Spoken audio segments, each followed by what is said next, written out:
നമുക്ക് കൊരിന്ത് സഭയെ കാണുവാനൊക്കെ കഴിയുന്നുണ്ട്. എങ്കിലും അതിൻ്റെ മധ്യത്തിൽ അവർ ദൈവകൃപ വളരെ അനുഭവിച്ച ഒരു ചർച്ചയായിട്ടാണ് നമുക്ക് കാണുവാൻ കഴിയുന്നത്. കഴിഞ്ഞ ആഴ്ച അതിൻ്റെ ഇൻട്രൊഡക്ടറി ക്ലാസ് എന്നുള്ള നിലയിൽ നമുക്ക് പല കാര്യങ്ങൾ ഒരുമിച്ച് ചിന്തിപ്പാൻ തക്കവണ്ണം ഇടയായി. ഇന്നും ഞാൻ ചുരുക്കമായിട്ട് അതിലേക്ക് ഒരു റിവ്യൂ എന്ന പോലെ വളരെ വേഗത്തിൽ കടന്നു പോവുകയും അതിനുശേഷം നമ്മുടെ അധ്യായത്തിലേക്ക് നമുക്ക് കടന്നു വരികയും ചെയ്യാൻ കർത്താവ് സഹായിക്കട്ടെ. നാം കഴിഞ്ഞ ആഴ്ച ഓർക്കുകയുണ്ടായി, ഒരുപാട് വിഷയങ്ങളെക്കുറിച്ച് നമുക്ക് ഈ ലേഖനത്തിൽ പഠിക്കുവാൻ കഴിയുന്നുണ്ട്. ഒരുപാട് ചോദ്യങ്ങൾ ഈ ലേഖനത്തിൽ അപ്പോസ്തലനായ പൗലോസിനോട് ഉണ്ടായിരുന്നവർ ചോദിച്ചു. അതിനുള്ള മറുപടി എല്ലാം വളരെ വിശദമായിട്ട് കൊടുക്കുവാൻ തക്കവണ്ണം കർത്താവിന്റെ ദാസന് ഇടയായി. 2 മെയിൻ സെഷൻസ് ആണ് നമ്മൾ ഓർത്തത്. അതെപ്പോഴും മനസ്സിൽ കരുതിക്കൊള്ളുക. തുടർന്നുള്ള നമ്മുടെ പഠനത്തിനും അത് പ്രയോജനകരമായിരിക്കും. 1 മുതൽ 6 വരെയുള്ള അധ്യായങ്ങളിൽ ഏതാണ്ട് 7 കറപ്ഷൻസിനെ കുറിച്ച് നമുക്ക് ഓർക്കുവാനിടയായി. ഹ്യൂമൻ ലീഡേഴ്സിനെ ഫോളോ ചെയ്യുന്നത്, അതുപോലെ ഭൗമികമായിട്ടുള്ള ജ്ഞാനത്തെ കൂടുതൽ താല്പര്യത്തോടെ വീക്ഷിക്കുന്നവരായിട്ട്, മാത്രമല്ല ജഡത്തിൽ പ്രശംസിക്കുന്ന ഒരു കൂട്ടരായിട്ട് നമുക്ക് കാണുവാൻ കഴിഞ്ഞു. വരുവാനുള്ള ന്യായവിധിയെക്കുറിച്ചുള്ള മറവി അവരുടെ ജീവിതത്തിൽ ഉണ്ടായി എന്നുള്ളത് നമ്മൾ ഓർത്തു. അവരെ തന്നെ പുകഴ്ത്തുന്നവരും പ്രശംസിക്കുന്നവരുമായിട്ട് അവർ ആയിത്തീർന്നു എന്നുള്ളത് ഓർക്കുവാൻ കഴിഞ്ഞു. ഒരു അച്ചടക്കമില്ലാത്ത അവസ്ഥ ആ സഭയിലുണ്ടായി. മാത്രമല്ല ക്രിസ്തുവിന്റെ ശരീരത്തെ വിഭാഗിക്കുന്ന ഒരു വിഭാഗീയതയുടെ ആത്മാവ് അവരുടെ ഉള്ളത്തിലുണ്ടായി. ഇവയെല്ലാം നമുക്ക് കേൾക്കുവാൻ തക്കവണ്ണം കഴിഞ്ഞു. അതുമാത്രമല്ല 7 മുതൽ 16 വരെയുള്ള അധ്യായങ്ങളിലെ 6 പ്രധാനപ്പെട്ട ചോദ്യങ്ങൾ നമ്മുടെ അനുദിന ജീവിതത്തിലും നമ്മുടെ സഭാതലത്തിലും നാം എത്രമാത്രം ആ വിഷയങ്ങളെ കുറിച്ച് ബോധ്യമുള്ളവരായിരിക്കണം എന്നുള്ളത് അവിടെ നമുക്ക് ചിന്തിപ്പാൻ തക്കവണ്ണം കഴിഞ്ഞു. അവിടെ ആ ചർച്ചിനെ കുറിച്ച് പറഞ്ഞിരിക്കുന്ന ചില പ്രത്യേക കാര്യങ്ങൾ നമുക്ക് അന്ന് നോട്ടബിൾ പോയിന്റ്സ് ആയിട്ട് എടുക്കുവാൻ തക്കവണ്ണം കഴിഞ്ഞു. അത് ഞാൻ കൂടുതൽ എടുത്തു പറയുവാൻ ആഗ്രഹിക്കുന്നില്ല. കഴിഞ്ഞ ആഴ്ച ഞാൻ ആ ഭാഗങ്ങളൊക്കെ എഴുതുകയും ആ നോട്ട് ഇവിടെ കുറിക്കുകയും ചെയ്തിട്ടുണ്ട്. അവരുടെ മധ്യത്തിലുണ്ടായിരുന്ന പല പ്രശ്നങ്ങൾ ഈ ഭാഗങ്ങളിലെല്ലാം നമുക്ക് രേഖപ്പെടുത്തിയിരിക്കുന്നതായിട്ട് കാണുവാൻ തക്കവണ്ണം കഴിയുന്നുണ്ട്. അങ്ങനെയുള്ള ആ ഒരു പ്രത്യേക അവസ്ഥയിൽ അവർക്ക് എപ്രകാരമാണ് മുന്നോട്ട് പോകേണ്ടതെന്നുള്ളതിനെ കുറിച്ചുള്ള ഒരു ബോധ്യം അവരുടെ ഉള്ളത്തിൽ ഉണ്ടാകുവാൻ തക്കവണ്ണം ആവശ്യമായിരുന്നു എന്ന് നാം കാണുന്നുണ്ട്. ഇനിയും ആ ചർച്ച് എപ്രകാരമാണ് അത് സ്ഥാപിക്കപ്പെട്ടത് എന്നുള്ളതിനെ കുറിച്ചുള്ള ചില കാര്യങ്ങൾ നമുക്ക് നോട്ട് ചെയ്യേണ്ടതായിട്ടുണ്ട്. It was founded by Paul during his second missionary journey. രണ്ടാമത്തെ മിഷണറി ജേണിയിലാണ് ഈ സ്ഥലത്തൂടെ പോകുവാൻ ഇടയായത്. 1ാമത്തെ മിഷണറി ജേണിയിൽ പൗലോസ് ഏഷ്യയിലുള്ള സ്ഥലങ്ങളിലേക്കാണ് പോയത് എന്ന് നമുക്ക് അപ്പോസ്തല പ്രവൃത്തികളിലെ ഭാഗങ്ങൾ പഠിക്കുമ്പോൾ കാണുവാൻ കഴിയുന്നുണ്ട്. എന്നാൽ സെക്കൻഡ് മിഷണറി ജേണിയിൽ തനിക്ക് പ്രത്യേകമായിട്ടുള്ള ഒരു ദർശനമുണ്ടായി. That is what we call generally known as the Macedonian call. മക്കദോനിയയിൽ ഉള്ളവർ തന്നോട് പറയുകയുണ്ടായി, അവര് വിളിച്ചു പറയുന്ന ഒരു ശബ്ദം കേട്ടു, കം ആൻഡ് ഹെൽപ്പ് us, ഞങ്ങളെ വന്ന് സഹായിക്കുക എന്നുള്ള ശബ്ദം. അങ്ങനെ യൂറോപ്പിലേക്ക് സുവിശേഷം എത്തുവാൻ തക്കവണ്ണമുള്ള മുഖാന്തരമുണ്ടായത് 2ാമത്തെ മിഷണറി യാത്രയിൽ ആണ്. 15-ാം അധ്യായത്തിന്റെ 39 അപ്പോസ്തല പ്രവൃത്തി ഒന്ന് എടുക്കാം. അവിടെ വേഗം നമുക്ക് ചില കാര്യങ്ങളൊന്ന് ഓർത്ത് മുന്നോട്ട് പോകാം. 15-ാം അധ്യായത്തിന്റെ 39-40 വാക്യങ്ങളിൽ 15-ാം അധ്യായം ചിലർ വായിച്ച് സഹായിക്കണമേ. Chapter 5 verse 39 and 40. 5 or 15? 15. Chapter 15 verse 39 and 40. പൗലോസോ ശീലാസിനെ തെരഞ്ഞെടുത്തു, സഹോദരന്മാരാൽ കർത്താവിന്റെ കൃപയിൽ ഭരമേൽപ്പിക്കപ്പെട്ടിട്ട് യാത്ര പുറപ്പെട്ടു. സിറിയ, കിലിക്യ ദേശങ്ങൾ കൂടി സഞ്ചരിച്ച് സഭകളെ ഉറപ്പിച്ചു പോന്നു. സോ ഒരു ഫോളോ അപ്പ് വർക്ക് അവിടെ കാണുവാനൊക്കെ വേണം കഴിയുന്നുണ്ട്. സുറിക്യ, കിലിക്യ ദേശങ്ങളിൽ കൂടെ സഞ്ചരിച്ച് സഭകളെ ഉറപ്പിച്ചു പോന്നു. വളരെ മാതൃകാപരമായിട്ടുള്ള ഒരു സമീപനമാണ്. സുവിശേഷം അറിയിച്ചതിന് ശേഷം അത് വെറുതെ വിട്ടുകളയുകയല്ല, അതോ അതിനുശേഷം ആ പ്രദേശങ്ങളിലേക്ക് ഒന്നുകൂടെ പോയി സഭകളെയും സഹോദരന്മാരെയും വചനത്തിൽ ഉറപ്പിക്കുവാനൊക്കെ ഇടയായി എന്ന് നാം വായിക്കുന്നുണ്ട്. 16-ാം അധ്യായത്തിൻ്റെ 6 മുതൽ 10 വരെയുള്ള വാക്യങ്ങളിലാണ് നമുക്ക് ആ മാസിഡോണിയൻ കോൾ കാണുവാനൊക്കെ വേണം കഴിയുന്നത്. ഒന്ന് വായിക്കുന്നത് പ്രയോജനമായിരിക്കും. 16-ാം അധ്യായത്തിന്റെ 6 മുതൽ താഴോട്ടുള്ള വാക്യം. അവർ ആസ്യയിൽ വചനം പ്രസംഗിക്കരുതെന്ന് പരിശുദ്ധാത്മാവ് വിലക്കുകയാൽ പ്രഗ്യയിലും ഗലാത്തി ദേശത്തിലും കൂടി സഞ്ചരിച്ചു. മൂസയിലെത്തി ബിദൂനിക്ക് പോകുവാൻ ശ്രമിച്ചു. യേശുവിന്റെ ആത്മാവോ അവരെ സമ്മതിച്ചില്ല. അവർ മൂസിയ കടന്ന് ത്രോവോസിലെത്തി. അവിടെ വെച്ച് പൗലോസ് രാത്രിയിൽ മക്കദോന്യക്കാരനായ ഒരു പുരുഷൻ അരികെ നിന്നു. നീ മക്കദോന്യക്ക് കടന്നു വന്ന് ഞങ്ങളെ സഹായിക്കുക എന്ന് തന്നോട് അപേക്ഷിക്കുന്നതായി ഒരു ദർശനം കണ്ടു. ഈ ദർശനം കണ്ടിട്ട് അവരോട് സുവിശേഷം അറിയിക്കുവാൻ ദൈവം ഞങ്ങളെ വിളിച്ചിരിക്കുന്നു എന്ന് നിശ്ചയിച്ചു. ഞങ്ങൾ ഉടനെ മക്കദോന്യക്ക് പുറപ്പെടുവാൻ ശ്രമിച്ചു. ചില സമയങ്ങളിൽ ദൈവത്തിന്റെ ആത്മാവ് വിലക്കുന്നതായിട്ട് നാം കാണുവാൻ കഴിയുന്നുണ്ട്. ചില സന്ദർഭങ്ങളിൽ ദൈവത്തിന്റെ ആത്മാവ് പ്രത്യേകമായി ചില സ്ഥലങ്ങളിലേക്ക് പറഞ്ഞയക്കുവാനൊക്കെ വണ്ണം ദൈവത്തിന്റെ ആത്മാവിന്റെ പ്രവർത്തനം ഉണ്ടാകുന്നത് കാണുവാൻ കഴിയും. അപ്പോസ്തലനായ പൗലോസിന്റെ മിഷണറി യാത്രയിൽ പല സ്ഥലങ്ങളിലും നമുക്കത് വായിപ്പാനൊക്കെ വണ്ണം കഴിയുന്നുണ്ട്. ചില സ്ഥലങ്ങളിലേക്ക് പോകുവാൻ താൻ വളരെ ആഗ്രഹിച്ചുവെങ്കിലും അവിടെ നാം കാണുന്നുണ്ട് സാത്താൻ അതിന് തന്നെ സമ്മതിച്ചില്ല എന്നുള്ള വാക്ക് നമുക്ക് ഓർക്കുവാൻ കഴിയുന്നുണ്ട്. നോക്കുക, ദൈവത്തിൻ്റെ ആത്മാവിൻ്റെ ഡയറക്ഷൻ അനുസരിച്ച് സുവിശേഷ വേല ചെയ്യുന്നതിൻ്റെ പ്രത്യേകതയാണ് ഈ ഭാഗങ്ങളിൽ നമുക്ക് കാണുവാനൊക്കെ വേണം കഴിയുന്നത്. ഞാൻ ഓർത്തുപോയി, പൗലോസ് ഈ ഭാഗങ്ങളെല്ലാം വായിച്ചു വരുമ്പം കാണുന്നുണ്ട്, പൗലോസ് കേവലം ഗ്രാമപ്രദേശങ്ങളിൽ മാത്രമല്ല പല സന്ദർഭങ്ങളിലും നഗര സുവിശേഷീകരണത്തിന് വേണ്ടി താൻ വളരെ ആഗ്രഹിച്ചതായിട്ട് കാണുന്നുണ്ട്. പട്ടണങ്ങളിലേക്ക് പോകുക, പ്രധാനപ്പെട്ട ചില പട്ടണങ്ങളിലേക്ക് പോയി അവിടെ സുവിശേഷം അറിയിക്കുവാനുള്ള താല്പര്യം തനിക്കുണ്ടായി. ഓർത്തിരിക്കേണ്ട പ്രധാനപ്പെട്ട 5 കാര്യങ്ങൾ ഞാനൊന്ന് ഓർപ്പിക്കുകയാണ്. ഈ സെക്കൻഡ് മിഷണറി ജേണിയിൽ അപ്പോസ്തലനായ പൗലോസ് പോയ 5 സ്ഥലങ്ങളെ കുറിച്ച് നമുക്ക് ഓർക്കുവാനൊക്കെ വേണം കഴിയുന്നുണ്ട്. 16-ാം അധ്യായത്തിന്റെ 11-ാമത്തെ വാക്യത്തിൽ നമ്മൾ കാണുന്നുണ്ട് ആദ്യമായി പൗലോസ് പോയ സ്ഥലം. ഓർമ്മയുണ്ടോ? ആർക്കെങ്കിലും പറയാമോ? ഏതായിരുന്നു പൗലോസ് തന്റെ 2ാമത്തെ മിഷണറി യാത്രയിൽ ആദ്യമായി പോയ സ്ഥലം? അവിടെയാണ് ഒരു സ്ത്രീയുടെ ഹൃദയം കർത്താവ് തുറന്നത്. കുടുവാണ്, പെട്ടെന്ന് പറയാം. എവിടായിരുന്നു? ഫിലിപ്പിയ പട്ടണത്തിലേക്കാണ്. ഫിലിപ്പിയ എന്ന പട്ടണത്തിലേക്കാണ് അവിടെ പോയതായി നാം കാണുന്നത്. ഒരു പട്ടണമായിരുന്നു എന്ന് കാണുന്നുണ്ട്.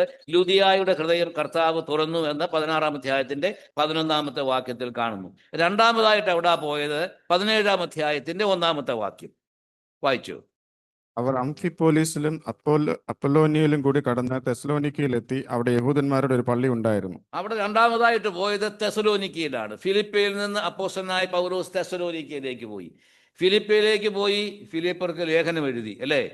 തെസ്സലോനിക്കയിലേക്ക് പോയി തെസ്സലോനിക്കക്കാർക്ക് ലേഖനം എഴുതി, 2 ലേഖനം എഴുതി എന്ന് നമ്മൾ കാണുന്നുണ്ട്. മൂന്നാമതായിട്ട് പോയത് 17-ാം അധ്യായത്തിന്റെ തന്നെ 10-ാമത്തെ വാക്യം. സഹോദരന്മാർ ഉടനെ രാത്രിയിൽ തന്നെ പൗലോസിനെയും ശീലാസിനെയും ബെരോവയ്ക്ക് പറഞ്ഞയച്ചു. അവിടെ പ്രതികൂലങ്ങൾ തെസ്സലോനിക്കയിൽ ഉണ്ടായപ്പോൾ സഹോദരന്മാർ രാത്രിയിൽ തന്നെ അവർ എങ്ങോട്ട് അയച്ചു? ബെരോവയിലേക്ക് അയച്ചു. ലേഖനം എഴുതിയോ? ബെരോവക്കാർക്ക് ലേഖനം എഴുതിയോ? പക്ഷെ ബെരോവക്കാരെ നമ്മൾ എപ്പോഴും ഓർക്കും. എന്തായിരുന്നു കാരണം? ഫിലിപ്പിയർക്കും തെസ്സലോനിക്കർക്കും ഒക്കെ ദീർഘമായ ലേഖനം എഴുതി. പക്ഷെ ബെരോവക്കാർക്ക് ലേഖനം എഴുതിയില്ലെങ്കിലും ബെരോവക്കാരെ നമ്മൾ മറക്കത്തില്ല. അവിടെ ഒരു വാക്യം ഉണ്ടായിരുന്നു. എന്താ വാക്യം?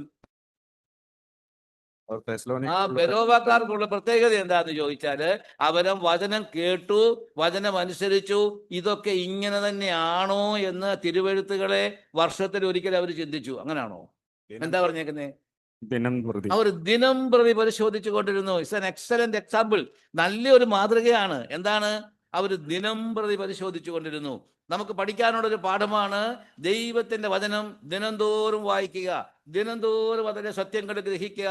ഈ കേട്ടതും ഈ കേൾക്കുന്നതും എല്ലാം ഇത് ഇങ്ങനെ തന്നെയാണോ എന്ന് പരിശോധിച്ച് തിരുവെഴുത്തുകളെ ആധാരമാക്കി ഹൃദയത്തിൽ ആ വചനത്തെ സംഗ്രഹിക്കുവാൻ, കീപ്പ് ചെയ്യുവാൻ തക്കവണ്ണം, പ്രിസേർവ് ചെയ്യുവാൻ തക്കവണ്ണം ഇടയാകേണ്ടത് ആവശ്യമാണ്. നമ്മളിപ്പോൾ എത്ര പ്രദേശത്തെക്കുറിച്ച് ചിന്തിച്ചു? 1 ഫിലിപ്പി പട്ടണം, 2 തെസ്സലോനിക്ക, 3 ബെരോവ.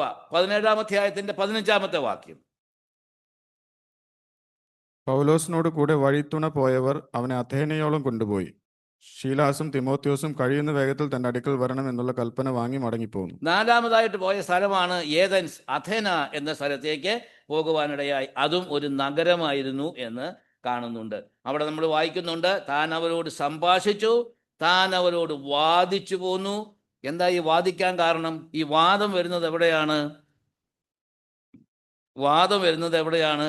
നല്ല വിദ്യാഭ്യാസമുള്ള ആൾക്കാർ കേൾക്കുമ്പം അവരെന്ത് ചെയ്യും? അവർ തിരിച്ചു ചോദിക്കും, അല്ലേ?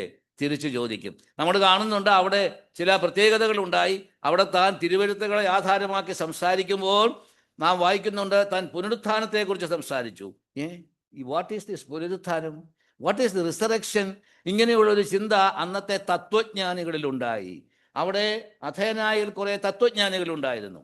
അവരുടെ മനസ്സിൽ ചിന്തയുണ്ടായി, എന്താണ്? അപ്പം ചിലർ പറഞ്ഞു, വേണ്ട വേണ്ട, ഈ വിഷയമൊന്നും ഇങ്ങോട്ട് സംസാരിച്ചുകൊണ്ട് വരണ്ട, ഇതൊന്നും ഞങ്ങൾക്ക് ഗ്രഹിപ്പാൻ കഴിവില്ല എന്ന് പറഞ്ഞു. പക്ഷേ അവിടെ തന്നെ ചിലർ പറഞ്ഞു, oh, this is an interesting subject, we want to listen more about this subject. ഇതിനെക്കുറിച്ച് കൂടുതൽ കേൾക്കാൻ താല്പര്യമുള്ളതായിട്ട് നമുക്ക് ആ ഭാഗത്ത് കാണുവാൻ തക്കവണ്ണം കഴിയുന്നുണ്ട്. ഇനി അഞ്ചാമതായിട്ട് 18-ാം അധ്യായത്തിന്റെ 1-ാമത്തെ വാക്യം. അനന്തരം അവർ അഥേന വിട്ട് കൊരിന്തിൽ ചെന്നു. അനന്തരം അവർ അഥേന വിട്ട് കൊരിന്തിൽ ചെന്നു. നമ്മളിപ്പോൾ എവിടാ? നമ്മളിപ്പം കൊരിന്തിലാണ്.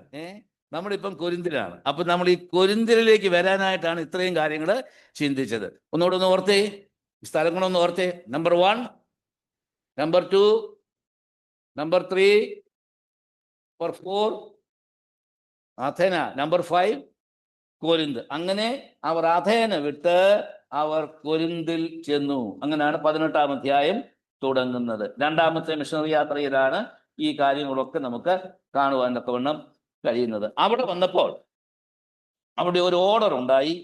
നാം കാണുന്നുണ്ട്, യഹൂദന്മാർ എല്ലാവരും റോമാനഗരം വിട്ട് പോകണമെന്ന് ക്ലൗദ്യോസ് കൽപ്പിച്ചത് കൊണ്ട് പൗലോസിനൊരു കൂട്ട് കിട്ടി. ഇത് നോക്കുക, ദൈവം ഓരോ വ്യക്തികളെ സുവിശേഷത്തിന്റെ താല്പര്യം അനുസരിച്ച് പറഞ്ഞു വിടുമ്പോൾ അവർക്ക് അതാതു സമയങ്ങളിൽ അത്യാവശ്യമായ സപ്പോർട്ട് നമ്മുടെ കർത്താവ് മുന്നമേ ഒരുക്കുന്നതായിട്ട് നമുക്ക് കാണുവാൻ കഴിയുന്നുണ്ട്.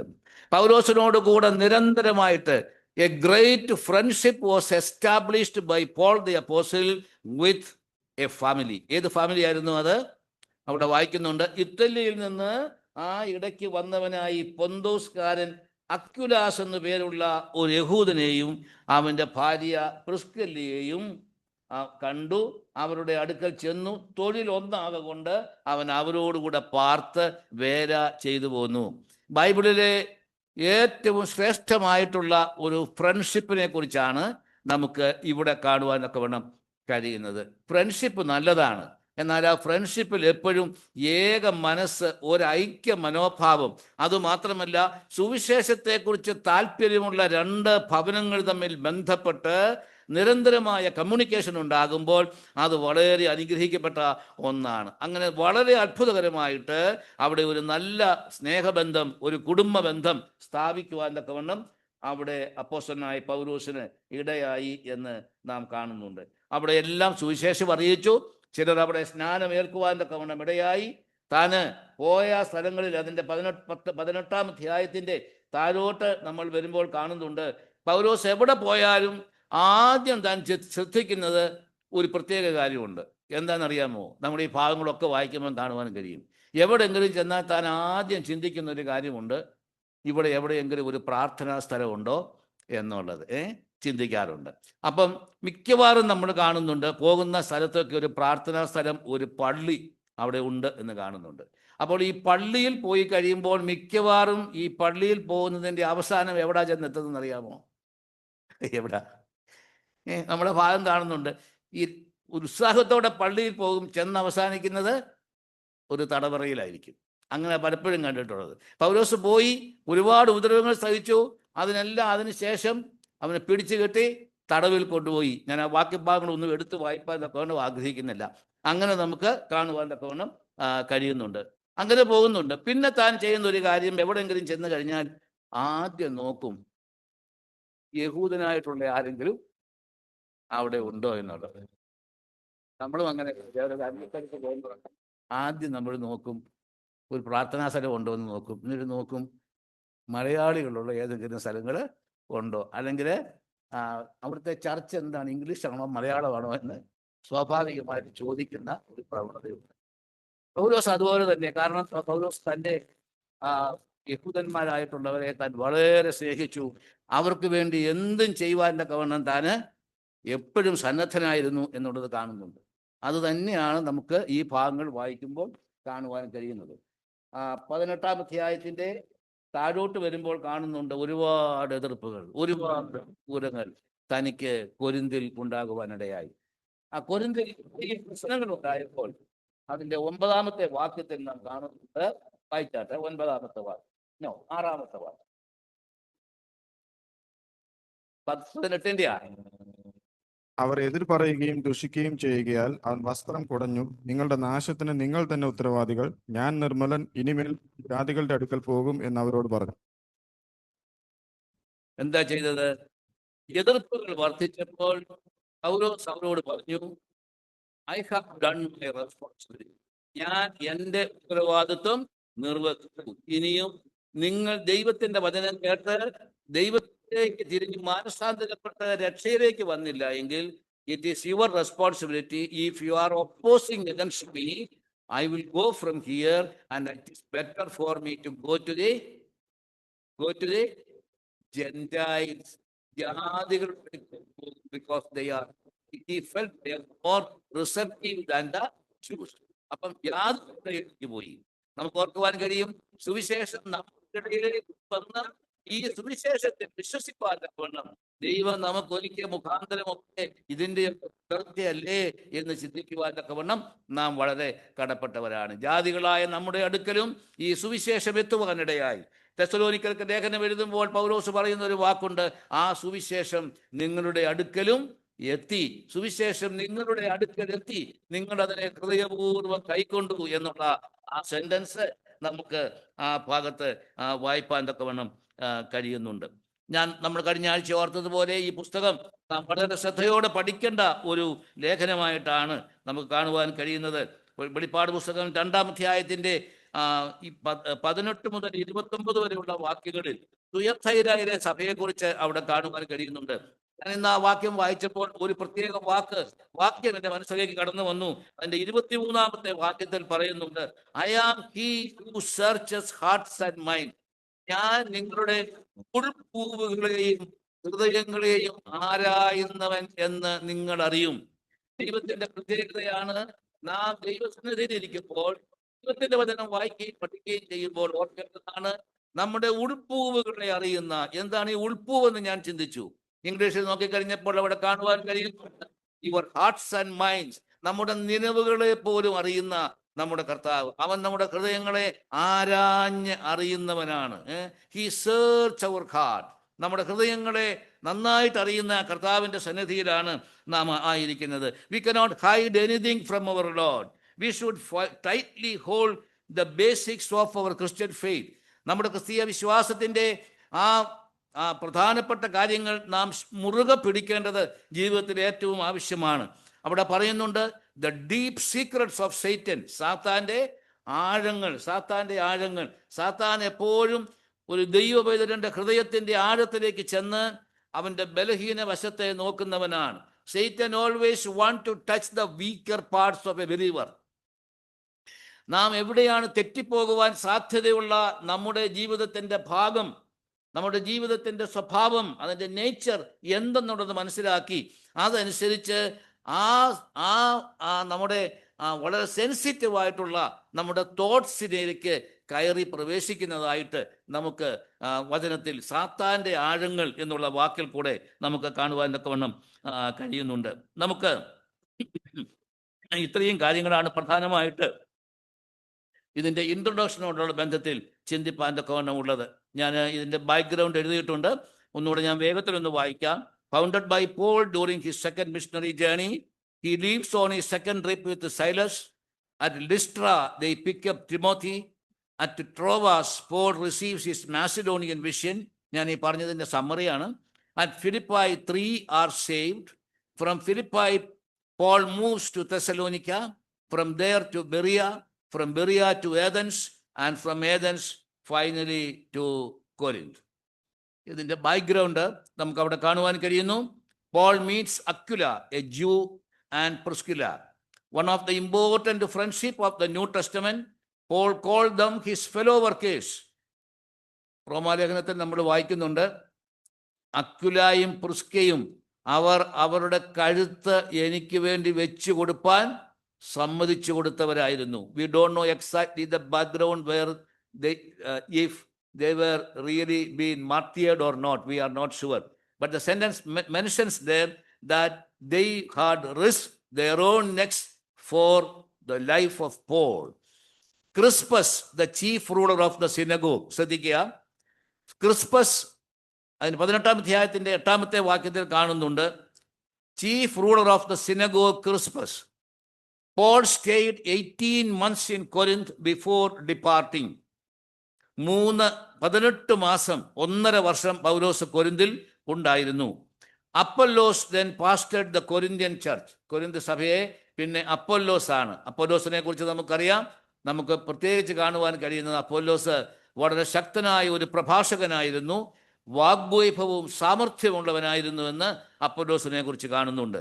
While Paul was at Ephesus, he was visited by a delegation from Corinth with news concerning the tragic situation in their local church.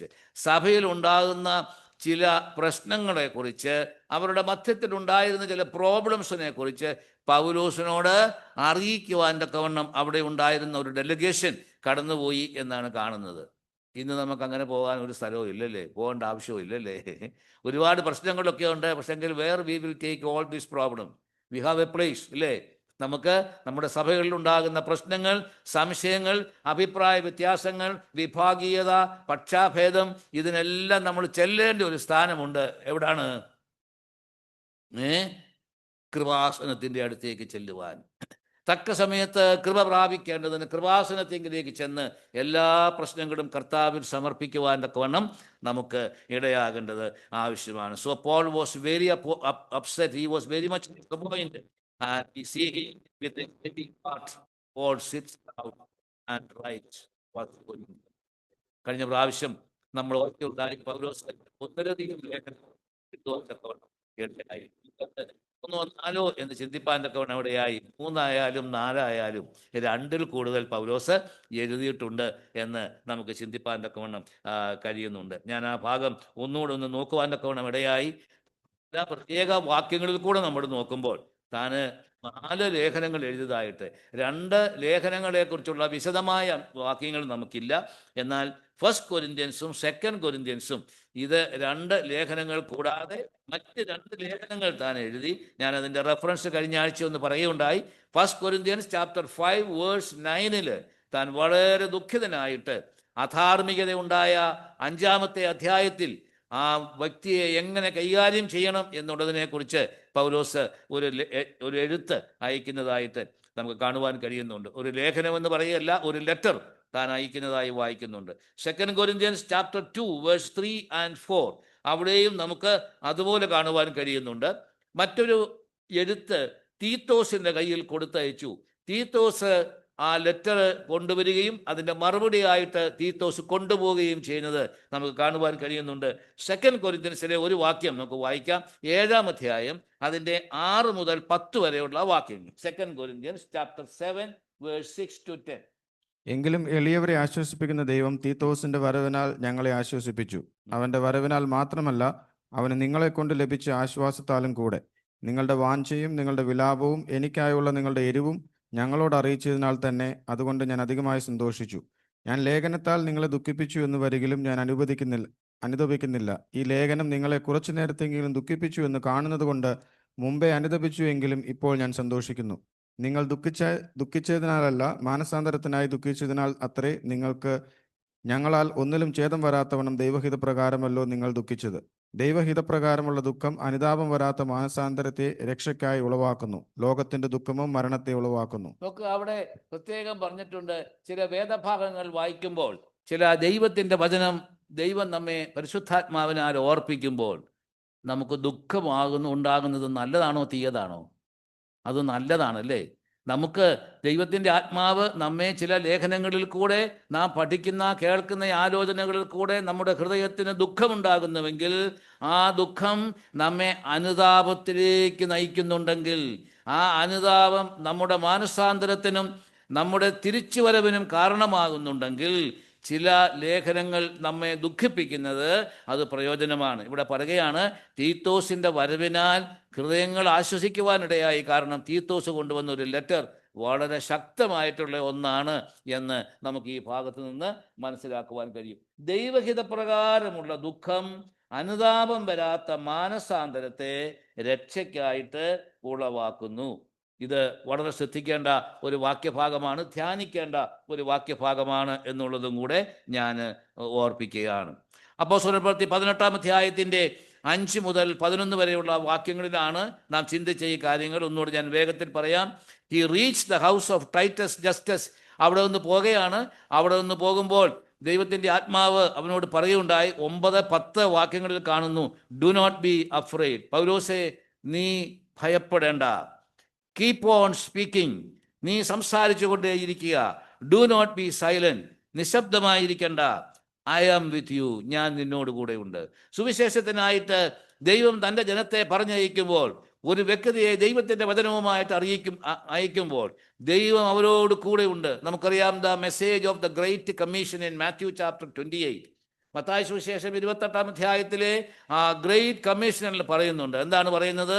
നിങ്ങൾ പോകുക, നിങ്ങൾ പുറപ്പെടുക, നിങ്ങൾ പോയി പിതാവിൻ്റെയും പുത്രൻ്റെയും പരിശുദ്ധാത്മാവിൻ്റെയും നാമത്തിൽ സ്നാനം കഴിപ്പിച്ചും ഞാൻ നിങ്ങളോട് ഉപദേശിച്ചതൊക്കെയും പ്രമാണിപ്പാൻ തക്കവണ്ണം സകലരെയും ശിഷ്യരാക്കിക്കൊള്ളുവീൻ. ഞാനോ ലോകാവസാനത്തോളം എല്ലാ നാടും നിങ്ങളോട് കൂടെ ഉണ്ട്.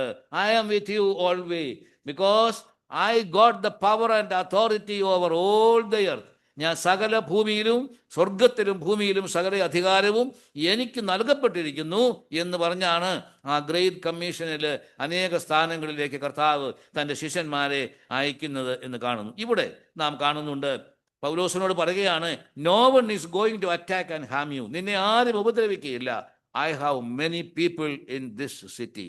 അതിനുശേഷമാണ് നമുക്ക് കാണുവാൻ കഴിയുന്നത്, മറ്റൊരു വ്യക്തിയുടെ ഭവനം ഈ പൗലോസിനായിട്ട് കൊരിന്തിൽ തുറക്കപ്പെടുന്നതായിട്ട് നമുക്ക് കാണുവാൻ തക്കവണ്ണം കഴിയുന്നുണ്ട്. പോൾ വളരെ അനുഗ്രഹിക്കപ്പെട്ട നിലയിൽ തൻ്റെ ലേഖനം എഴുതുകയാണ്.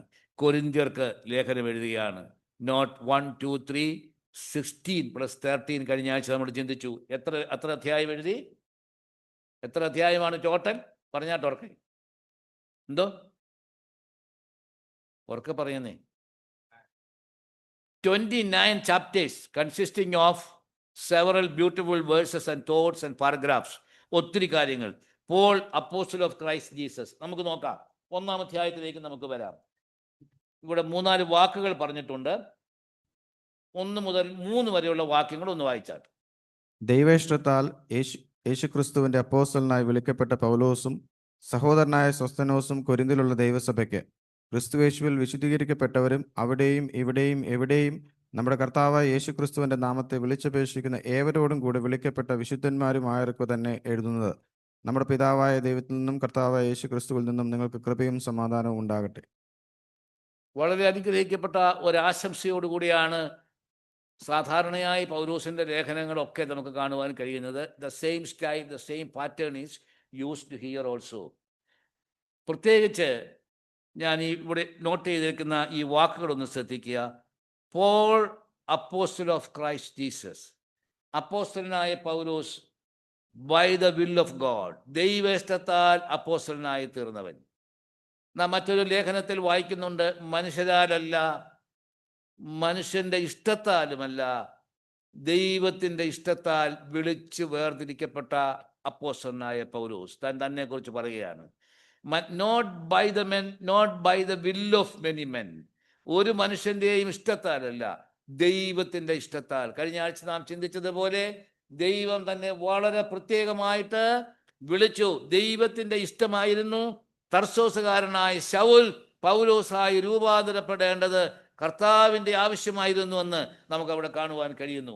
അതുകൊണ്ടാണ് അവിടെ പറഞ്ഞിരിക്കുന്നത്, ദൈവേഷ്ടത്താൽ യേശു ക്രിസ്തുവിൻ്റെ അപ്പോസ്തലനായി വിളിക്കപ്പെട്ട പൗലോസും സഹോദരനായ സോസ്തനേസും. Who is this സോസ്തനേസ്?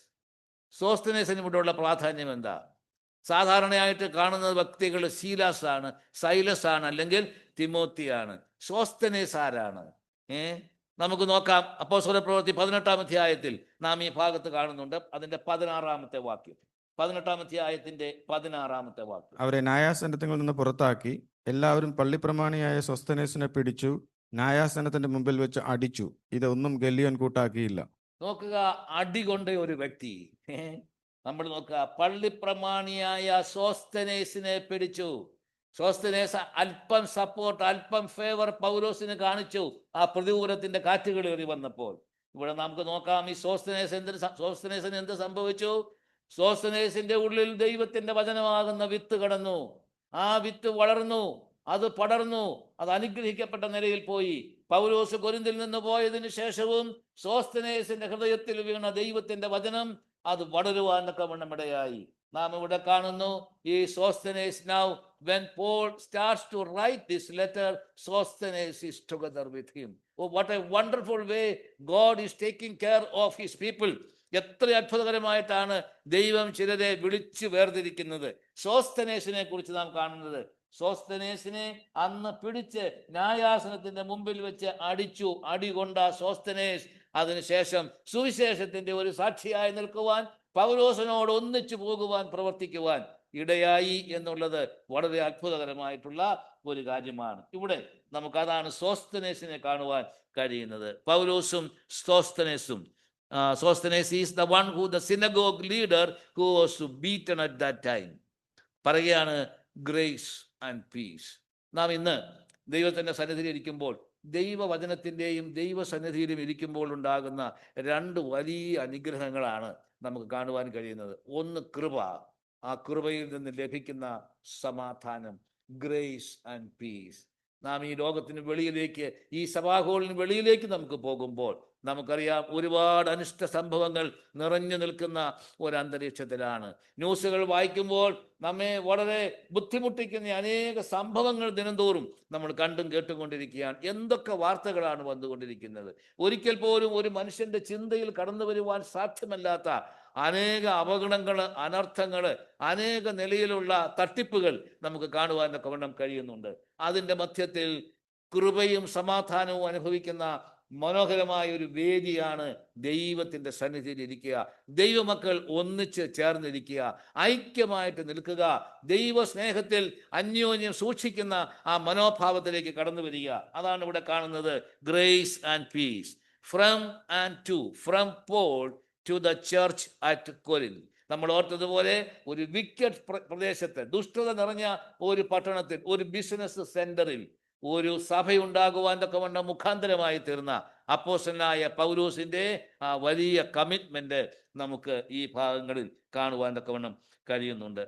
A very special privileged people were Corinthians in this respect. അവർക്ക് വളരെ പ്രിവിലേജ് ആ പ്രദേശത്തുണ്ടായി.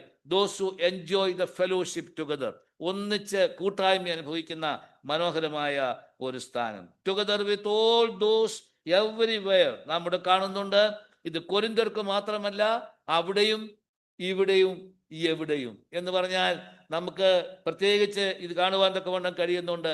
ദയർ, ഹിയർ ആൻഡ് എവരിവെയർ, എല്ലായിടത്തും ഉള്ള ദൈവമക്കൾക്ക് വേണ്ടിയാണ് ഈ കൊരിന്ത് ലേഖനം എഴുതിയിട്ടുള്ളത്. കഴിഞ്ഞ ആഴ്ച നമ്മൾ ഓർത്തതുപോലെ കൊരിന്തിൽ ഇല്ലാതിരുന്ന ഒരു പ്രശ്നവും ഇന്ന് ഒരു പ്രാദേശിക സഭകളിലും പുതുതായിട്ടില്ല. So what ever problems the modern new local churches are experiencing, all those problems were there 2000 years before in Corinth. കൊരിന്തില് എല്ലാ പ്രശ്നങ്ങളും ഉണ്ടായിരുന്നു. ഇവിടെ പറയുകയാണ്, ആരാണ് വിശ്വാസികൾ, ദൈവമക്കൾ ആരാണ്? എടുത്തു പറഞ്ഞിരിക്കുന്ന 3-4 വാക്കുകളൊന്ന് ഓർക്കുക. ക്രിസ്തുയേശുവിൽ വിശുദ്ധീകരിക്കപ്പെട്ടവർ. 2, വിളിക്കപ്പെട്ട വിശുദ്ധന്മാർ. ദൈവത്തിന്റെ മക്കൾ വിശുദ്ധീകരിക്കപ്പെട്ടവരുമാണ്, അവർ വിശുദ്ധന്മാരുമാണ്. വിശ്വാസികൾ വിശുദ്ധന്മാരാണ്, അവർ വിശുദ്ധീകരിക്കപ്പെട്ടവരാണ്. മറ്റൊരു വാക്ക് ഉപയോഗിച്ചിരിക്കുന്നത് ക്രിസ്തുയേശുവിൽ നൽകപ്പെട്ട ദൈവ കൃപ. The grace of God given to you. The grace of God given to you. ക്രിസ്തുയേശുവിൽ നൽകപ്പെട്ട ദൈവത്തിന്റെ കൃപ. ദൈവത്തിന്റെ മക്കൾ ദൈവകൃപ അനുഭവിക്കുന്നവരായിരിക്കണം എന്നീ ഭാഗം നമ്മെ ഓർപ്പിക്കുകയാണ്. മറ്റൊരു കാര്യം, അവർ ടെസ്റ്റിമണി അബൌട്ട് ക്രൈസ്റ്റ്. ക്രിസ്തുവിന്റെ സാക്ഷ്യം നിങ്ങളിൽ ഉറപ്പായിരിക്കുന്നത് പോലെ, ക്രിസ്തുവിന്റെ സാക്ഷ്യം, the testimony about Christ, the testimony about each and every believer and also those believers need to have a testimony about Christ. എന്താണ്? ക്രിസ്തുവേശുവിന്റെ സാക്ഷ്യം നമ്മളിൽ ഉണ്ടായിരിക്കണം എന്ന് പറഞ്ഞാൽ the way God was taking care of us in the past. ദൈവം നമ്മെ കഴിഞ്ഞ നാളുകളിൽ നടത്തിയ ആ വഴികളെ കുറിച്ചുള്ള experience we need to share with other believers. മറ്റുള്ളവരുമായി നാം പങ്കിടേണ്ടത് ആവശ്യമാണ്. ദൈവം നമുക്ക് തന്ന എല്ലാ ദൈവ കൃപയുടെ അളവുകളും ദൈവം നമ്മെ നടത്തിയ വഴികളും നാം അന്യോന്യം ഷെയർ ചെയ്ത് അന്യോന്യം ബലപ്പെടുത്തുവാൻ തക്കവണ്ണം ആവശ്യമുണ്ട് എന്ന് നാം കാണുന്നു. നമുക്കുള്ള സാക്ഷ്യം മറ്റുള്ളവരുമായി നാം ഷെയർ ചെയ്യണം. How great God my God had been in the past. നമുക്കത് പ്രസ്താവിക്കുന്നത് നമുക്ക് കൂടുതൽ ബലം തരുന്ന, ഉറപ്പ് തരുന്ന വിഷയമാണ്.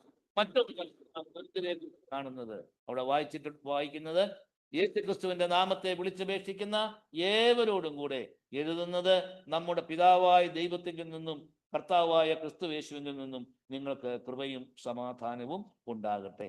4 മുതൽ താഴോട്ടുള്ള വാക്യങ്ങൾ ഒന്ന് വായിച്ചാട്ടെ. ഇവിടെ ഒന്ന് വായിച്ചാട്ടെ. 4 മുതൽ താഴോട്ടുള്ള വാക്യം. നിങ്ങൾക്ക് ക്രിസ്തുയേശുവിൽ നൽകപ്പെട്ട ദൈവകൃപ നിമിത്തം ഞാൻ എന്റെ ദൈവത്തിന് നിങ്ങളെക്കുറിച്ച് എപ്പോഴും സ്തോത്രം ചെയ്യുന്നു. ക്രിസ്തുവിന്റെ സാക്ഷ്യം നിങ്ങളിൽ ഉറപ്പായിരിക്കുന്നത് പോലെ അവനിൽ നിങ്ങൾ സകലത്തിലും വിശേഷാൽ സകല വചനത്തിലും സകല പരിജ്ഞാനത്തിലും സമ്പന്നരായി തീർന്നു. ഇങ്ങനെ നിങ്ങൾ ഒരു കൃപാവരത്തിലും കുറവില്ലാത്തവരായി നമ്മുടെ കർത്താവായ യേശു ക്രിസ്തുവിന്റെ പ്രത്യക്ഷത കാത്തിരിക്കുന്നു. നമ്മുടെ കർത്താവായ യേശു ക്രിസ്തുവിന്റെ നാളിൽ കുറ്റമില്ലാത്തവരായിരിക്കേണ്ടതിന് അവൻ നിങ്ങളെ അവസാനത്തോളം ഉറപ്പിക്കും. തന്റെ പുത്രൻ നമ്മുടെ കർത്താവായ യേശു ക്രിസ്തുവിന്റെ കൂട്ടായ്മയിലേക്ക് നിങ്ങളെ വിളിച്ചിരിക്കുന്ന ദൈവം വിശ്വസ്തൻ. ഈ വാക്യങ്ങൾ, ഈ 9 വരെയുള്ള വാക്യങ്ങളിൽ അനേക പ്രാവശ്യം ഉപയോഗിച്ചിരിക്കുന്ന ഒരു വാക്കാണ് കർത്താവായ യേശു. കേവലം യേശു എന്നല്ല, ക്രിസ്തു എന്നല്ല, കർത്താവായ യേശു ക്രിസ്തു എന്നുള്ള ആ പരിപൂർണമായിട്ടുള്ള വാക്ക് ഈ ഭാഗത്ത് ഏതാണ്ട് 9 പ്രാവശ്യം ഉപയോഗിച്ചിരിക്കുന്നതായിട്ട് കാണുവാൻ കഴിയുന്നുണ്ട്. ക്രിസ്തുവിന്റെ സാക്ഷ്യം, അതുപോലെ തന്നെ മറ്റൊന്ന് പറഞ്ഞിരിക്കുകയാണ് ഇതിന്റെ 1-ാം അധ്യായത്തിന്റെ 6-ാമത്തെ വാക്യം, നിങ്ങൾ സമ്പന്നരാണ്. You are rich. നിങ്ങൾ സമ്പന്നരാണ്. എന്താണ്? You have been enriched in every way. നിങ്ങൾ എല്ലാ വിധത്തിലും സമ്പന്നരായിട്ട് തീർന്നു. നല്ല കാര്യമല്ലേ? സമ്പന്നരാകുവാൻ ആഗ്രഹിക്കാത്തവരാരാ? എല്ലാവർക്കും സമ്പന്നരാകുവാൻ ആഗ്രഹിക്കുന്നുണ്ട്. അത് ന്യായമായ കാര്യവുമാണ്, അന്യായമായി പറവാൻ കഴിയുകയില്ല. എന്നാൽ ധനവാനാകേണ്ടതിന്, നമ്മൾ വായിക്കുന്നു വേദപുസ്തകത്തില്, ധനവാനാകേണ്ടതിന് പണിപ്പെടരുത്, അതിനായിട്ടുള്ള ബുദ്ധി വിട്ടുകളക എന്ന് പറഞ്ഞാൽ അതിന്റെ അർത്ഥം എന്താ? അന്യായമായിട്ട് ധനം സമ്പാദിക്കുന്നവർ ആ സമ്പാദ്യം അത് വേണ്ടും വണ്ണം ഉപയോഗിക്കുവാൻ കഴിയാതെ ഇല്ലാതായിത്തീരും. ഇവിടെ പറഞ്ഞിരിക്കുകയാണ്, കൊരിന്തിലുള്ള വിശ്വാസികൾ they were rich in scripture. അവർ ദൈവത്തിന്റെ വചനത്തിൽ സമ്പന്നരായി തീർന്നു. What a blessed thing it is to be rich in the word of God. ദൈവത്തിന്റെ വചനത്തിൽ ലഭിക്കുന്ന സമ്പന്നത. So they were rich in scripture. They were rich in knowledge and the wisdom of God. ദൈവത്തിന്റെ വചനത്തിലും അതുപോലെ തന്നെ പരിജ്ഞാനത്തിലും അവർ സമ്പന്നരായി തീർന്നു. ഈ ലോകത്തിന്റെ റിച്ച്നെസ് അല്ല അവർക്കുണ്ടായിരുന്നത്. എന്താണ്? ഈ ലോകത്തിന്റെ റിച്ച്നെസ് വന്നു കഴിഞ്ഞാൽ ഉന്നത ഭാവവും നിഗള ഹൃദയവും ഉണ്ടാകുവാൻ വളരെ സാധ്യതയുണ്ട്. അപ്പോസ്തലനായ പൗലോസ് തിമോത്തിയോസിന് എഴുതുന്ന ആ 1-ാമത്തെ ലേഖനത്തിൽ ഞാൻ ആ വാക്യം ഒന്ന് വായിച്ച് കേൾപ്പിക്കാം. നമ്മുടെ ഹൃദയത്തിൽ കുറിക്കൊള്ളേണ്ട ചില വാക്യങ്ങളാണ്. 1 തിമോത്തിയോസ് 6-ാം അധ്യായം. താൻ ലേഖനം എഴുതി അവസാനിപ്പിക്കുകയാണ്, തിമോത്തിയോസിനുള്ള 1-ാമത്തെ ലേഖനം. അതിന്റെ 6-ാമത്തെ അധ്യായത്തിന്റെ 17-ാമത്തെ വാക്യത്തിൽ ഉപയോഗിച്ചിരിക്കുന്ന 1-2 വാക്കുകളുണ്ട്. നോക്കുക, മകനെ തിമോത്തിയോസേ, അവിടെ പറഞ്ഞിരിക്കുകയാണ്. വായിച്ചാട്ടെ. 6-ാം അധ്യായത്തിന്റെ 17-ാമത്തെ വാക്യം. ഈ ലോകത്തിലെ ധനവാന്മാരോട് ഉന്നതഭാവം കൂടാതെ ഇരിക്കുവാനും നിശ്ചയമില്ലാത്ത ധനത്തിലല്ല നമുക്ക് സകലവും ധാരാളമായി അനുഭവിക്കുവാൻ തരുന്ന ദൈവത്തിൽ ആശ വയ്ക്കുവാനും നന്മ. അവിടെ പറഞ്ഞിരിക്കുന്ന ആ വാക്ക് നോക്കുക. ഈ ലോകത്തിന്റെ ധനത്തെ സംബന്ധിച്ച് പറഞ്ഞിരിക്കുന്നത് ദി അൺസർട്ടൺ റിച്ചസ്, നിശ്ചയമില്ലാത്ത ധനം. ഒരു നിശ്ചയവുമില്ല. ഇന്നത്തെ ധനം നാളെ നഷ്ടപ്പെട്ടു പോകുവാൻ സാധ്യതയുണ്ട്. കർത്താവ് ഗിരിപ്രഭാഷണത്തിൽ പറഞ്ഞിരിക്കുന്ന ഒരു വാക്കുണ്ട്, കള്ളന്മാർ തുരന്നു മോഷ്ടിക്കുന്ന ഈ ലോകത്തിന്റെ സമ്പത്ത്. ഇവിടെ വായിക്കുന്നത് നിശ്ചയമില്ലാത്ത അൺസർട്ടൺ റിച്ചസ്. Uncertain riches. ഇതിന് വളരെ വിപരീതമായ മറ്റൊരു വാക്ക് എബ്രായ ലേഖനത്തിൽ കാണുവാൻ കഴിയും. ആരെങ്കിലും ഓർക്കുന്നുണ്ടോ? ഈ വാക്കിന് നേരെ വിപരീതമായ ഒരു വാക്ക്. 10-ാം അധ്യായത്തിന്റെ 34-ാമത്തെ വാക്യം ഒന്ന് എടുത്താട്ട്. ഈ ലോകത്തിന്റെ ഇവിടുത്തെ ധനം നിശ്ചയമില്ലാത്തതാണ്, എന്നാൽ 10-ാം അധ്യായത്തിന്റെ 34, എബ്രായ ലേഖനം 10:34.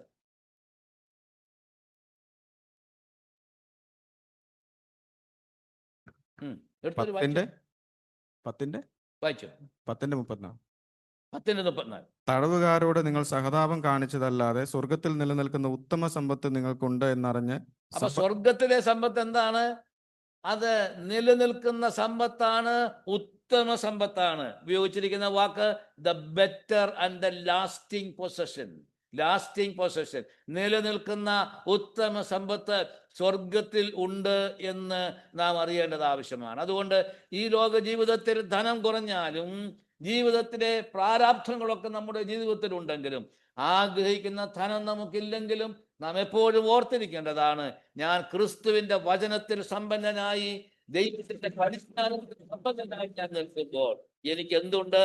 എനിക്ക് നിലനിൽക്കുന്ന ഉത്തമ സമ്പത്ത് എനിക്ക് സ്വർഗത്തിലുണ്ട് എന്നുള്ള ആ ഒരു ബോധ്യം നമ്മുടെ ജീവിതത്തിൽ ഉണ്ടാകുന്നത് ഏറ്റവും വിലപ്പെട്ട കാര്യമാണ്. അപ്പൊ കൊരിന്ത്യരെ സംബന്ധിച്ച് നാം ഇവിടെ കാണുന്നത്, അവർ ക്രിസ്തുവിന്റെ സാക്ഷ്യമുള്ളവരായിരുന്നു. ദൈവത്തിന്റെ വചനത്തിലും പരിജ്ഞാനത്തിലും അവർ സമ്പന്നരായി തീർന്നവരാണ്. ഒരു കൃപാവരത്തിലും കുറവില്ലാത്തവരായിരുന്നു. എന്ന് പറഞ്ഞാൽ നമുക്കറിയാം, കൊരിന്ത്യലേഖനം 12, 13, 14 അധ്യായങ്ങൾ നാം വായിക്കുമ്പോൾ അവിടെ പ്രത്യേകിച്ച് കൃപാവരങ്ങളെ കുറിച്ച് രേഖപ്പെടുത്തിയിട്ടുണ്ട്. സ്പിരിച്വൽ ഗിഫ്റ്റ്സിനെ കുറിച്ച് പറഞ്ഞിട്ടുണ്ട്. കൊരിന്ത്യരുടെ മധ്യത്തിൽ ഉണ്ടായിരുന്ന വിശ്വാസികൾക്ക് കൃപാവരത്തിലും അവര് കുറവില്ലാത്തവരായിരുന്നു എന്ന് കാണുന്നു. എന്നിട്ട് അവിടെ പറഞ്ഞിരിക്കുകയാണ് മറ്റൊരു കാര്യം, കർത്താവായ യേശു ക്രിസ്തുവിന്റെ പ്രത്യക്ഷത കാത്തിരിക്കുന്നവരാണ്. They were a group of people who were waiting for the appearance of Lord Jesus Christ. യേശു ക്രിസ്തുവിന്റെ പ്രത്യക്ഷത കാത്തിരിക്കുന്ന അനുഭവം. ഒരു സഭയ്ക്ക് ഉണ്ടായിരിക്കേണ്ട, ഒരു വ്യക്തിക്ക് ഉണ്ടായിരിക്കേണ്ട അനേക ക്വാളിറ്റീസ് ആണ് ഈ ഭാഗത്ത് രേഖപ്പെടുത്തിയിരിക്കുന്നത് എന്ന് നാം കാണുന്നു. ഇവിടെ ഈ 4 മുതൽ 9 വരെയുള്ള വാക്കുകളിലാണ് they were a very special privileged people, grace given in Christ, confirmed testimony about Christ. They were enriched in every way. ഞാൻ ഓർപ്പിച്ചതുപോലെ 2 വാക്യങ്ങൾ, 1 Timothy chapter 6 Hebrews chapter 10 verse 34, അവിടെ പ്രത്യേകം ഈ 2 വാക്കുകൾ ഉപയോഗിച്ചിരിക്കുന്നതും നമ്മുടെ മനസ്സിൽ ഈ വാക്കുകൾ നമ്മുടെ പഠനത്തോടുള്ള ബന്ധത്തിലും നമ്മളെപ്പോഴും ദൈവത്തിന്റെ വചനം വായിക്കുമ്പോഴും നമുക്ക് ഉണ്ടായിരിക്കേണ്ട ഒരു കൺവിക്ഷനാണ് എന്ന് ഞാൻ ഓർപ്പിക്കുന്നു. Rich in scripture, rich in knowledge and heavenly wisdom. ഇതിന്റെ 7 മുതൽ 9 വരെയുള്ള വാക്യങ്ങളിൽ നമുക്ക് അവിടെ കാണുവാൻ കഴിയുന്നുണ്ട്. 1-ാം അധ്യായത്തിന്റെ തന്നെ നാം വായിച്ച ഭാഗമാണ്. No lack of spiritual gifts, അവർ കൃപാവരത്തിൽ കുറവില്ലാത്തവരായിരുന്നു. Those who wait for the appearance of Jesus Christ, to be blameless on the day of Jesus Christ. യേശുക്രിസ്തുവിന്റെ നാളിൽ കുറ്റമില്ലാത്തവരായിരിക്കുക. അതെത്ര പ്രാഗൽഭ്യമുള്ള ഒരു വാക്കാണ്. പ്രിയപ്പെട്ട ദൈവത്തിന്റെ ജനമേ, നമ്മുടെ മനസ്സിൽ ഉണ്ടായിരിക്കേണ്ട ചില പ്രത്യേകമായിട്ടുള്ള ക്വാളിറ്റീസ് ആണ് നാം കാണുന്നത്. നമ്മുടെ ജീവിതത്തിൽ ഉണ്ടായിരിക്കേണ്ട ചില പ്രത്യേക പദവികളാണ്, പ്രിവിലേജസ് ആണ്. എന്ത്? നാം ക്രിസ്തുവിന്റെ നാളിൽ കുറ്റമില്ലാത്തവരായി നിൽക്കണം. അപ്പോസ്തലനായ പൗലോസ് ഫിലിപ്പിയർക്ക് ലേഖനം എഴുതുമ്പോൾ അതിൻ്റെ 1-ാമത്തെ അധ്യായത്തിൽ നമ്മൾ കാണുന്നുണ്ട്, നിങ്ങൾ ക്രിസ്തുവിൻ്റെ നാൾ നിങ്ങൾ സുവിശേഷം കേട്ട 1-ാം നാൾ മുതൽ അവിടെ പറയുന്നുണ്ട്. 1-ാം നാൾ മുതൽ പിന്നെ ക്രിസ്തുവിൻ്റെ നാളിൽ വരെയും നിങ്ങൾക്ക് പ്രശംസ ഉണ്ടാകുവാൻ തക്കവണ്ണം ഇടയാകണം. ക്രിസ്തുവിൻ്റെ നാൾ എന്നുള്ള ആ വാക്ക് അവിടെ ഉപയോഗിച്ചിരിക്കുന്നതായി കാണുവാൻ കഴിയുന്നുണ്ട്. Promise of blameless on the day of Jesus Christ, promise of preservation and strength until the end. അവിടെ എന്താ പറഞ്ഞിരിക്കുന്നത്?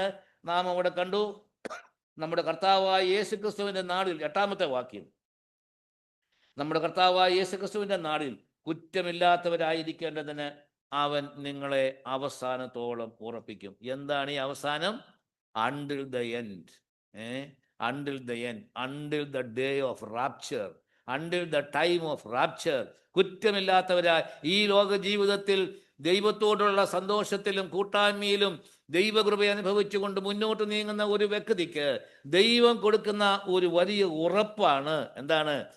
A great assurance is given from heaven. എന്താണ്? നിങ്ങളെ അവസാനത്തോളം ഉറപ്പിച്ചു നിർത്തുവാൻ കർത്താവ് ശക്തിയുള്ളവനാണ്. തൻ്റെ പുത്രനും നമ്മുടെ കർത്താവായ യേശു ക്രിസ്തുവിൻ്റെ കൂട്ടായ്മയിലേക്ക് നിങ്ങളെ വിളിച്ചിരിക്കുന്ന ദൈവം വിശ്വസ്തൻ. 8-ാമത്തെ വാക്യത്തെക്കുറിച്ച് പറഞ്ഞിരിക്കുന്നത് one of the greatest security of a believer.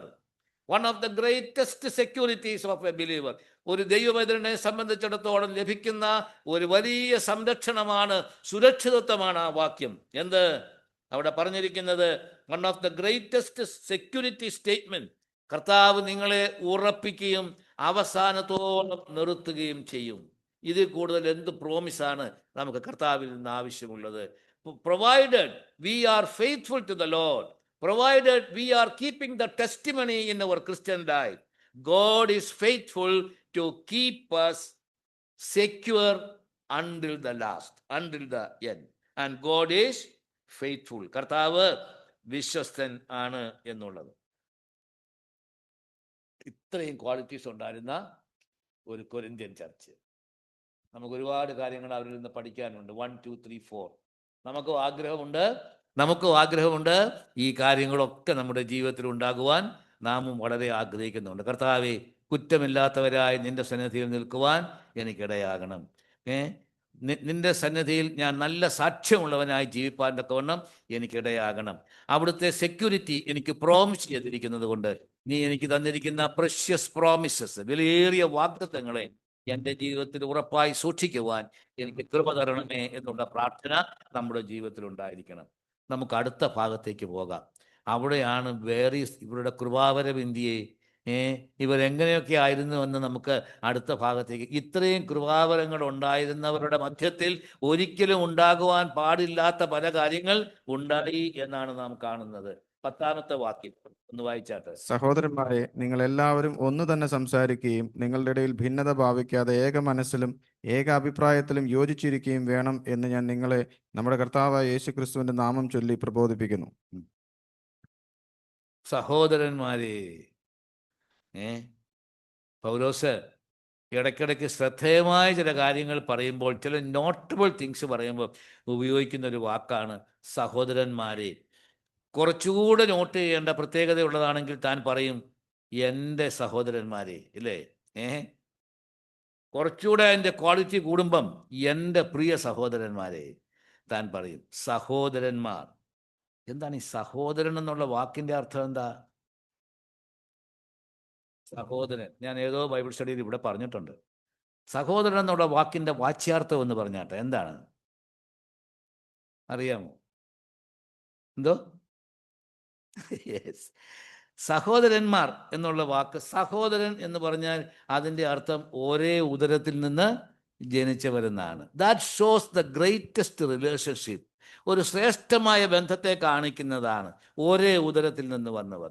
അപ്പം സഹോദര സ്നേഹം എന്ന് പറയുമ്പോൾ ആ ഒരു ക്വാളിറ്റി, ആ ഒരു വലിയ ശ്രേഷ്ഠത ജീവിതത്തിൽ ഉണ്ടായിരിക്കേണ്ടത് ആവശ്യമാണ്. അതുകൊണ്ടാണ് സഹോദരവർഗത്തെ സ്നേഹിപ്പീൻ എന്ന് പറഞ്ഞിരിക്കുന്നത്. അതുകൊണ്ടാണ് സഹോദര പ്രീതി നിലനിൽക്കട്ടെ എന്നുള്ള വാക്ക് ഉപയോഗിച്ചിരിക്കുന്നത്. ഒരേ ഉദരത്തിൽ നിന്ന് ജനിച്ചവർ. അപ്പോൾ നമ്മളെ സംബന്ധിച്ചൊക്കെ എങ്ങനെയാണ്? ഒരേ ഉദരത്തിൽ നിന്ന് ജനിച്ചവരല്ല, അല്ലേ? പക്ഷെങ്കിൽ നമുക്കൊരു പ്രത്യേകതയുണ്ട്. എന്താണ്? ഒരേ രക്തത്താൽ നമ്മൾ ബന്ധപ്പെട്ടവരാണ്. യേശു ക്രിസ്തുവിന്റെ വലിയ രക്തത്താൽ വിളിച്ചു വേർതിരിക്കപ്പെട്ട, നമ്മളെ വിലയ്ക്ക് വാങ്ങിയിരിക്കുകയാണ് യേശു ക്രിസ്തുവിന്റെ രക്തത്താൽ. അപ്പോസ്തലനായ പൗലോസ് ഗലാത്യർക്ക് ലേഖനം എഴുതുമ്പോൾ പറഞ്ഞിരിക്കുന്ന ഒരു വാക്കുണ്ട്. ആ വാക്ക് ഇപ്രകാരമാണ്. താൻ പറയുകയാണ്, ക്രിസ്തു നിങ്ങളിൽ ഉരുവാകുവോളം. പറഞ്ഞിരിക്കുന്ന ഒരു വാക്കുണ്ട്. എന്താ ഓർക്കുന്നുണ്ടോ ആരും? ക്രിസ്തു നിങ്ങളിൽ ഉരുവാകുവോളം. പൗലോസിന്റെ ഒരു തീവ്രമായ ആഗ്രഹമാണ്. പറയുകയാണ്, ജനനത്തിൽ എന്തുണ്ട്? പ്രസവവേദന. ജനനത്തിൽ ഒരു പ്രസവവേദനയുണ്ട്. പൗലോസ് എക്സാക്ട്ലി ആ വാക്കാണ് ഗലാത്യ ലേഖനത്തിൽ ഉപയോഗിച്ചിരിക്കുന്നത്. പൗലോസ് പറയുകയാണ്, സഹോദരന്മാരെ, അവിടെ പറഞ്ഞിരിക്കുകയാണ്, ക്രിസ്തു നിങ്ങളുടെ ഹൃദയങ്ങളിൽ ഉരുവാകുവോളം ഞാൻ പ്രസവവേദനപ്പെടുന്നവരായ എൻ്റെ കുഞ്ഞുങ്ങളെ എന്നാണ് പറഞ്ഞിരിക്കുന്നത്. അപ്പോൾ എന്താണ്? നമ്മുടെ ജീവിതത്തിൽ നമുക്ക് ഒരു മാനസാന്തരത്തിൻ്റെ അനുഭവം ഉണ്ടാകുമ്പോൾ, ഒരു റീബർത്ത് ഉണ്ടാകുമ്പോൾ, ഇത് ഒരു ബർത്ത് അല്ലേ, അല്ലെങ്കിൽ ബോൺ അഗെയിനിൻ്റെ ഒരു അനുഭവം ജീവിതത്തിൽ ഉണ്ടാകുമ്പോൾ അവിടെ ഉണ്ടാകണം എന്താണ്? ഒരു വേദനയെക്കുറിച്ച് ഓർക്കണം. ഏത് വേദനയാണ്? ക്രൂശിൽ നമ്മുടെ കർത്താവ് അനുഭവിച്ച ആ വേദന, ആ വ്യഥ, ആ നിന്നതിനും പരിഹാസനുമായി തീർന്ന നമ്മുടെ കർത്താവ്, മുഖത്ത് തുപ്പലേറ്റ നമ്മുടെ കർത്താവ്, എൻ്റെ പാപങ്ങൾ ചുമന്നുകൊണ്ട് ക്രൂശന്മേൽ കയറിയ എൻ്റെ കർത്താവ്, എൻ്റെ അകൃത്യമെല്ലാം ചുമന്നുകൊണ്ട് അവൻ ക്രൂശന്മേൽ കയറി, എൻ്റെ പാപത്തിന്റെ ശിക്ഷ അവൻ ഏറ്റെടുത്തു. അപ്പോൾ നമുക്ക് ഓർക്കുവാൻ കഴിയുന്ന ഒരു കാര്യമാണ്, ഒരു വ്യക്തിയെ നമ്മളൊരു വീണ്ടും ജനനത്തിലേക്ക് കൊണ്ടുവരുമ്പോൾ അതൊരു വലിയ അനുഗ്രഹമായിട്ടാണ് ദൈവത്തിന്റെ സന്നിധിയിൽ നിലകൊള്ളുന്നത്. പൗലോസ് പറഞ്ഞു, ഞാൻ പ്രസവ വേദനപ്പെടുകയാണ്, കാരണം നിങ്ങളുടെ ഹൃദയത്തിൽ ക്രിസ്തു ഉരുവാകണം. ഞാൻ ഓർത്തുപോയി, Paul, how great a personality he was. പൗലോസിന്റെ ജീവിതത്തെ സംബന്ധിച്ച് നമുക്ക് 3 വാക്കുകൾ കാണുവാൻ തക്കവണ്ണം കഴിയും. പോൾ, ഗോസ്പൽ, ഈ 3 വാക്കുകൾ പൗലോസിനോട് വളരെ ബന്ധപ്പെട്ടതാണ്. ഞാൻ ഇവിടെ നോട്ട് ചെയ്തിട്ടുണ്ടെന്ന് തോന്നുന്നു. നമുക്ക് ഇവിടെ നാം അടുത്ത വാക്യത്തിലേക്ക് കടന്നു വരട്ടെ. 10 മുതൽ 17 വരെയുള്ള വാക്യങ്ങൾ ഒന്ന് വായിച്ചാട്ടെ. 10 മുതൽ 17 വരെയുള്ള വാക്യങ്ങൾ. സഹോദരന്മാരെ, നിങ്ങൾ എല്ലാവരും ഒന്ന് തന്നെ സംസാരിക്കുകയും നിങ്ങളുടെ ഇടയിൽ ഭിന്നത ഭാവിക്കാതെ ഏക മനസ്സിലും ഏകാഭിപ്രായത്തിലും യോജിച്ചിരിക്കുകയും വേണം എന്ന് ഞാൻ നിങ്ങളെ നമ്മുടെ കർത്താവായ യേശുക്രിസ്തുവിന്റെ നാമം ചൊല്ലി പ്രബോധിപ്പിക്കുന്നു. സഹോദരന്മാരെ, നിങ്ങളുടെ ഇടയിൽ പിണക്കമുണ്ടെന്ന് ക്ലോവയുടെ ആളുകളാൽ എനിക്ക് അറിവ് കിട്ടിയിരിക്കുന്നു. നിങ്ങളിൽ ഓരോരുത്തൻ, ഞാൻ പൗലോസിന്റെ പക്ഷക്കാരൻ, ഞാൻ അപ്പൊല്ലോസിന്റെ പക്ഷക്കാരൻ, ഞാൻ കേഫാവിന്റെ പക്ഷക്കാരൻ, ഞാൻ ക്രിസ്തുവിന്റെ പക്ഷക്കാരൻ എന്നിങ്ങനെ പറയുന്നു പോലും. ക്രിസ്തു വിഭാഗിക്കപ്പെട്ടിരിക്കുന്നുവോ? പൗലോസ് നിങ്ങൾക്ക് വേണ്ടി ക്രൂശിക്കപ്പെട്ടുവോ? അല്ല, പൗലോസിന്റെ നാമത്തിൽ നിങ്ങൾ സ്നാനമേറ്റുവോ? അത്രയും അവിടെ കൊണ്ട് നിർത്തിയാൽ ഇവിടെ നമുക്ക് കാണുവാൻ കഴിയുന്നത് ഡിവിഷൻസ് ഇൻ ദ ചർച്ച്. ചർച്ചിലുണ്ടായ ചില ഡിവിഷൻസ് ആണ്. A local church where worship takes place, there should not be any schism, groupism or divisions. ആരാധന നടക്കുന്ന ഒരു സ്ഥലത്ത് വിഭാഗ്യതയോ പക്ഷാഭേദമോ ഉണ്ടാകുവാൻ പാടില്ല. നമ്മുടെ ഹൃദയത്തിന്റെ പലകയിൽ, ഇന്ന് പ്രാർത്ഥിച്ചപ്പോൾ ആ വാക്ക് ഉപയോഗിക്കുകയുണ്ടായി, ഹൃദയത്തിന്റെ പലകയിൽ ആഴമായിട്ട് എഴുതി ചേർക്കേണ്ട ഒരു വാക്കാണ്. എന്താണ്? ആരാധന നടക്കുന്ന സ്ഥലത്ത് എന്തുണ്ടാകുവാൻ പാടില്ല? ഒരു പക്ഷവും ഉണ്ടാകുവാൻ പാടില്ല. കൊരിന്ത്യരുടെ പക്ഷത്തെ നമുക്ക് കാണുവാൻ കഴിയുന്നുണ്ട്. there were 4 groups: the polite group, the Apollosite group, the Kephasite group, the Christite group. 4 ഗ്രൂപ്പുകൾ അവിടെ ഉണ്ടായിരുന്നു. പൗലോസ് നല്ലൊരു ചോദ്യം ചോദിക്കുന്നുണ്ട് അവരോട്. എന്താണ്? അതാണ് 13ാമത്തെ വാക്യത്തിൽ നമ്മൾ വായിച്ചത്. പൗലോസ് അവരോട് ചോദിക്കുകയാണ്, ക്രിസ്തു വിഭാഗിക്കപ്പെട്ടിരിക്കുന്നുവോ?